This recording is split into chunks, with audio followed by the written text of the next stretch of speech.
Hey guys, I've got here a 2000 Honda Accord. I'm going to use this car to point out to you the location of the two fuses used for the operation of the radio.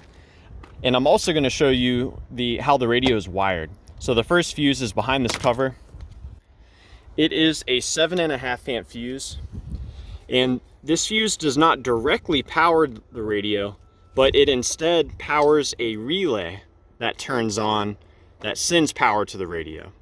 So let's check that out first.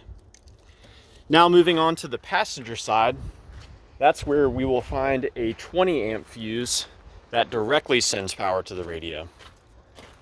So that's going to be behind this cover here. And the 20 amp fuse is all the way up in this corner. I've got it marked in red. So this fuse, it actually does two things. It directly powers the radio, and it also sends power to that relay that I mentioned earlier that is engaged by the other fuse. Now, if you find that this 20 amp fuse is blown, you can swap in this fuse here. This fuse is for the power seats. Now let's take a look at the radio wiring.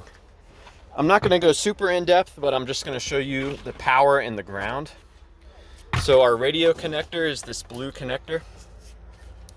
We've got a white-red wire here. It's pin number 2. That wire should be energized when the key is in the on position. Power comes in through there from the relay that I mentioned earlier. We've also got our white-green wire here, pin number 10.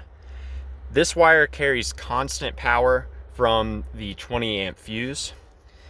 And the back of the connector, that black wire here, pin 20, that should carry a constant ground to the head unit.